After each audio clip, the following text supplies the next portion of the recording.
नमस्कार दोस्तों, बहुत बहुत स्वागत है आपका अपने यूट्यूब चैनल फ्री स्टडी पर। आज की वीडियो में हम बात करने वाले हैं जहांगीर के मेवाड़ विजय के बारे में। ये जो है पार्ट आपका 5 या 6 होने वाला है। इससे पहले मैंने आपको 4 पार्ट ऑलरेडी करवा दिए हैं।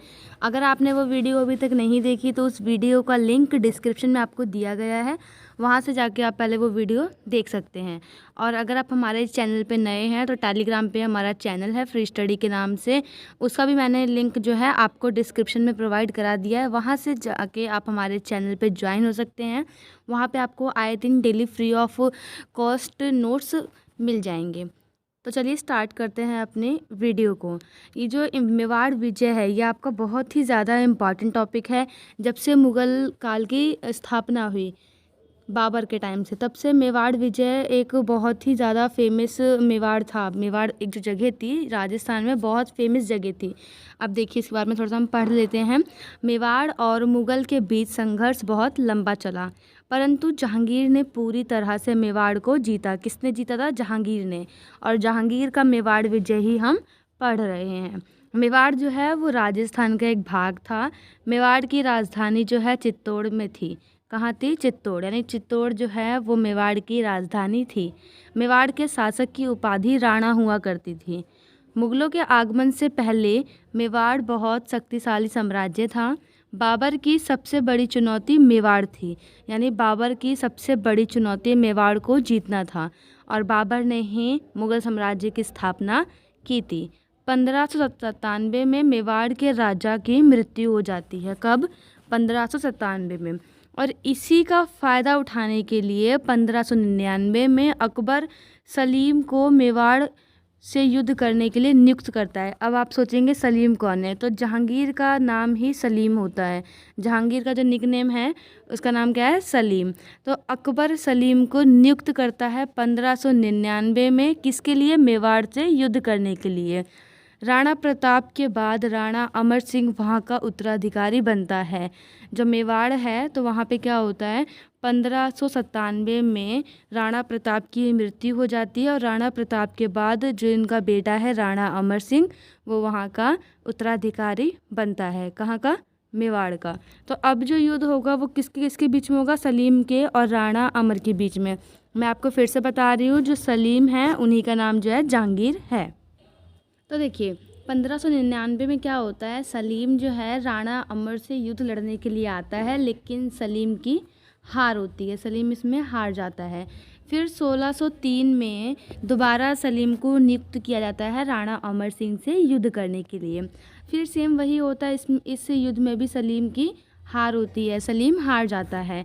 अब आपको पता है जो सलीम का शासनकाल है वो 1605 में स्टार्ट हुआ था। यानी 1605 में उसका राज्य अभिषेक हुआ था। किसका? सलीम यानी जहांगीर का। तो अपने अभिषेक के बाद वो 1605 में पहला युद्ध लड़ता है। लेकिन वो ये जो है ना युद्ध खुद नहीं लड़ता, ये किसको नियुक्त करता है? शहजादा परवेज़ को नियुक्त करता है और बोलता है कि जाओ आप जाकर मेवाड़ से युद्ध लड़ो और मेवाड़ को अपने अंडर में मतलब लो या करना है। तो शहजादा परवेज़ और राणा अमर सिंह के बीच में युद्ध होता है। और इस युद्ध में शहजादा परवेज़ की हार होती है। यानी फिर से राणा अमर सिंह जो है इस युद्ध में जीत जाते हैं। फिर ठीक 3 साल बाद 1608 में क्या होता है, महावत खां को नियुक्त करते हैं। इस बार कौन? सलीम जो है होता है वो महावत खां को नियुक्त करता है मेवाड़ के विजय के लिए। और ये युद्ध जो होता है महावत खां और राणा अमर सिंह के बीच में होता है। इस युद्ध में क्या होता है, पहले तो महावत खां जीत रहा होता है, लेकिन राणा अमर सिंह जो है क्या करते हैं, पहाड़ों पर चले जाते हैं। क्योंकि वह पहाड़ों पर लड़ने में महारत हासिल कर रखे होते हैं। वहीं जो दूसरी तरफ मुग़ल होते हैं, मुग़ल को ये कला नहीं आती थी। और महावत खां को ऐसा लगता था, मतलब ऐसा लगा कि जो है अमर सिंह डरकर पहाड़ों में छुप गया, परंतु ये उसकी बहुत बड़ी भूल थी। यानी जो राणा अमर सिंह है उसको पहाड़ों में युद्ध करना, पहाड़ों से छुपकर युद्ध करना बहुत पसंद था। लेकिन महावत खां को ऐसा लगा कि ये जो है छुपकर भाग गया है। तो फिर वो क्या करते हैं, राणा अमर सिंह वहाँ से वार करते हैं और इस युद्ध में महावत खां जो है वो हार जाते हैं। फिर क्या होता है, फिर 1609 में अब्दुल्ला खां के बीच में, अब्दुल्ला खां और राणा सिंह के बीच में फिर से युद्ध होता है। जैसा महावत जो ऐसा महावत खान के समय पे यहाँ पे मिसप्रिंट हो गया है, खान आएगा। जैसे महावत खां के समय में होता है ना, ठीक उसी प्रकार अब्दुल्ला खां के साथ भी होता है। इस युद्ध के बाद मुग़लों को लगातार मेवाड़ को जीतना बहुत कठिन लगा। क्यों ऐसा क्यों लगा? क्योंकि देखो इतने सारे युद्ध हुए, आप ही देखो 1609 में, 1605 में बहुत सारे युद्ध हुए, लेकिन एक भी युद्ध में मुग़लों की विजय नहीं हुई। तो मुग़लों को कैसा लगता है कि अब उनको ये लगता है कि इसको मेवाड़ को जीतना बहुत कठिन है। लेकिन फिर क्या होता है, उसी बीच में जो राजा वसु है, राजा वसु एक राजपूत होता है और राणा सिंह तो हैं ही राजपूत। तो ये राणा वसु क्या बोलते हैं, आकर ये सलीम से बोलते हैं कि इस बार मैं युद्ध लड़ूंगा, क्योंकि मुझे पता है कि कैसे एक राजपूत को कैसे हराना है या उनसे उनके साथ कैसे युद्ध करना है। तो देखो यही लाइन वो बोलते हैं। इसमें जो है राजा बसु की हार होती है इस युद्ध में। राजा बसु सलीम से स्वयं आकर कहते हैं कि मैं एक राजपूत हूँ और राजपूत को कैसे हराना है यह मुझे पता है। इसी कारण सलीम राजा बसु को एक अवसर देते हैं। उसके बाद 1613 में दोबारा से युद्ध होता है। अब की बार क्या होता है, जो सलीम जो है ना वो मिर्ज़ा अजीज कोका को नियुक्त करते हैं इस युद्ध के लिए। और उसी समय सलीम अपनी सेना को लेकर अजमेर पहुंच जाता है, क्योंकि जहाँ पे मेवाड़ था ना, मेवाड़ के साइड में ही अजमेर था। तो सलीम अपनी सेना को लेकर क्यों पहुंचता है, वो मतलब मेवाड़ के लोगों को या वहाँ के जो शासक थे उनको दिखाना चाहता था कि अब की बार तुमसे जो है खुद राजा यानी स्वयं शासक युद्ध लड़ने के लिए आया है। तो उसका उद्देश्य क्या था, डर का माहौल पैदा करना कि इस बार मतलब अपने मंत्री वगैरह को नहीं भेजा, इस बार सलीम खुद आया है लड़ने। तो डर का माहौल पैदा करने के लिए सलीम खुद मेवाड़ के पास पहुंच जाता है। लेकिन उस टाइम पर क्या होता है, जब अजमेर में सलीम होता है, सलीम कहाँ पे होता है, अजमेर में, तब सलीम खुर्रम कौन है, शाहजहाँ, खुर्रम को नियुक्त करते हैं युद्ध के लिए। वहीं पर बोलते हैं कि अब एक काम करो, ये युद्ध जो है आप लड़ोगे। तो खुर्रम क्या करता है, खुद वो बहुत ज़्यादा ना दिमागदार होता है। तो खुर्रम क्या करता है, मेवाड़ को घेर लेता है और जहाँ जहाँ से वो मतलब एक साइड से कब्जा करना स्टार्ट करता है। पहला चीज़ उसने क्या करा था, खड़ी फसल को बर्बाद किया ताकि राजपूत जो हैं वो भूखे मर जाएं। अब जाहिर सी बात है कि फसलें बर्बाद होगी तो इंसान को भोजन नहीं मिलेगा तो राजपूत जो मर जाएंगे।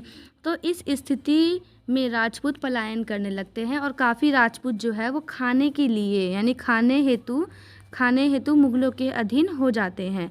बहुत सारे राजपूत सैनिक मारे जाते हैं, कुछ भूख के कारण, कुछ इनके कारण, और जिससे राजपूत की सैन्य व्यवस्था जो है डगमगा जाती है। यानी जो राजपूत की जो सैन्य व्यवस्था है वो बहुत ही ज़्यादा कमज़ोर हो जाती है। तब राजपूत सैनिक सरदार और सामंत अमर सिंह से निवेदन करते हैं। कौन कौन जाता है अमर सिंह के पास, सैनिक सरदार मतलब जो राजपूत सैनिक सरदार है और सामंत है, ये दोनों ही अमर सिंह के पास जाते हैं और उनसे निवेदन करते हैं और कहते हैं कि अब युद्ध का कोई फ़ायदा नहीं है, इससे अच्छा है मुग़लों से संधि कर लो। यानी वो ये बोलते हैं कि अब युद्ध का कोई फ़ायदा नहीं, क्योंकि फसल वगैरह सब कुछ जला दी, हमारे पास खाने के लिए नहीं है, बस जान माल की हानि हो रही है। तो एक काम करो, आप संधि कर लो। फिर अमर सिंह क्या करते हैं, अमर सिंह को ना इनकी बात मतलब सही लगती है, तो अमर सिंह इनकी बात मान लेते हैं। अमर सिंह का जो एक मामा होता है उनका नाम होता है शुभकर्ण। कौन होता है, शुभकर्ण। और एक राजपूत सरदार होते हैं जिनका नाम होता है हरिदास। तो अमर सिंह क्या करता है, शुभकर्ण और हरिदास दोनों को खुर्रम के पास भेजता है संधि हेतु, यानी संधि के लिए खुर्रम के पास भेजता है। और ये जो संधि होती है ना मुग़लों और मेवाड़ के बीच, ये पहली संधि होती है। जबकि आपको पता है कि मुग़लों और मेवाड़ का जो ये युद्ध है ये 100 वर्षों से चला आ रहा होता है, लेकिन लाइफ में यानी इनके लाइफ में पहली बार ऐसा होता है कि संधि होती है इन दोनों के बीच में। अब देखो संधि की कुछ शर्तें देख लेते हैं। संधि की शर्तों का फरमान सुकल्ला एवं सुंदरदास तैयार करते हैं। ये जो सुकल्ला और सुंदरदास हैं ये मुग़ल दरबारी होते हैं, यानी मुग़ल के साइड से होते हैं। संधि की कुछ बातें हम यहाँ पे थोड़ा सा जान लेते हैं। पहली बात ये थी कि संधि की बात करने के लिए अमर सिंह स्वयं खुर्रम के पास आएंगे, बात करने के लिए कि मतलब मैं आपसे संधि करना चाहता हूँ, मुझे युद्ध नहीं लड़ना। ये सारी चीज़ें बोलने के लिए अमर सिंह जो है खुद खुर्रम के पास आएंगे, लेकिन परंतु संधि देने के लिए वे अपने बेटे को भेज सकते हैं। यानी संधि की बात करने के लिए तो अमर सिंह आएंगे, लेकिन जब संधि पे सिग्नेचर वगैरह जब करवाने होंगे तो ज़रूरी नहीं है वो आएँ, वो अपने बेटे को भी मुग़ल दरबार में भेज सकते हैं। और फिर दूसरा क्या होता है कि मेवाड़ के सभी क्षेत्र राणा को वापस देंगे। यानी मेवाड़ के जो क्षेत्र होते हैं वो राणा को, अमर राणा को वापस मिल जाते हैं, लेकिन वहाँ पर एक शर्त होती है। शर्त ये होती है कि वहाँ पर राणा जो है निर्माण कार्य जो है वो नहीं करेगा।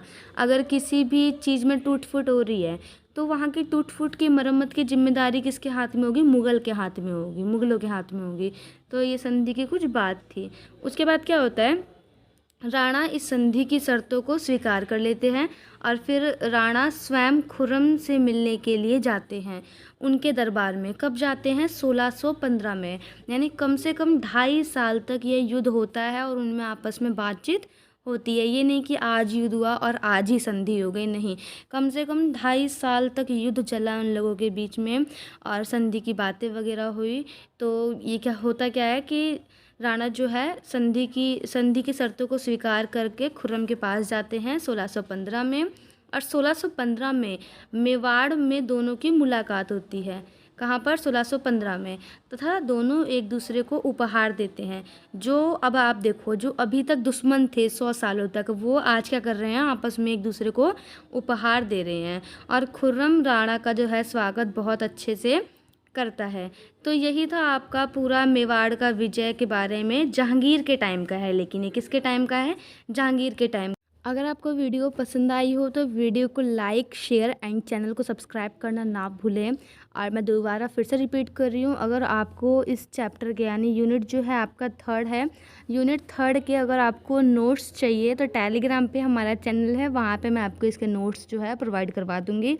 अगर आपका कोई डाउट वगैरह है तो आप कमेंट करके पूछ सकते हैं, या हमारे टेलीग्राम पे ज्वाइन होके वहाँ से आप कोई भी अपने डाउट या क्वेरी जो है वहाँ पे सॉल्व करवा सकते हैं। बने रहने के लिए धन्यवाद। मिलते हैं नेक्स्ट वीडियो में, तब तक के लिए जय हिंद, जय भारत।